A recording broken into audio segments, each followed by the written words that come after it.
मेरा ताल्लुक Vancouver Canada नाल है। तो जो सब तो पहले मुशायरे की मैनू दावत मिली तो जोड़े मुंतजिम सन मुशायरे दे उन्होंने नाल मैनू 10 टिकटां भी फड़ातियाँ कि टिकटां भी बेचनियां ने। तो हर टिकट की कीमत जी $15 सी। सो मैं बड़ा सोची पै गया कि लिखिए की लिखा या टिकटां बेचां।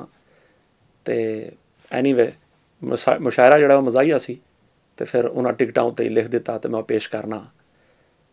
अर्ज़ किया कि 5 घड़ियां लई वरे छमाही सच दा लांभू लावण लई भूत प्रीत दे वांगर शायर बोतल अंदर रहिंदा है।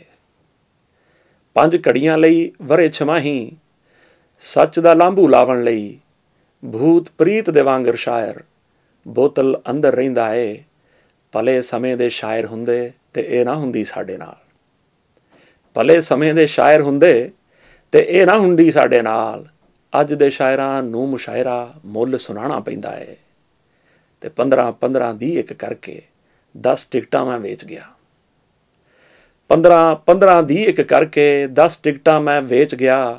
ते 150 पूरा वट के दिता है थोड़ा है फिर भी कहंदा है।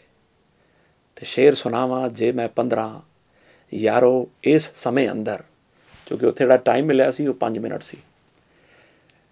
शेर सुनावा जे मैं 15 यारो इस समय अंदर एक एक शेर $10 का मैनू घर विच पैंदा है। बहुत शुक्रिया।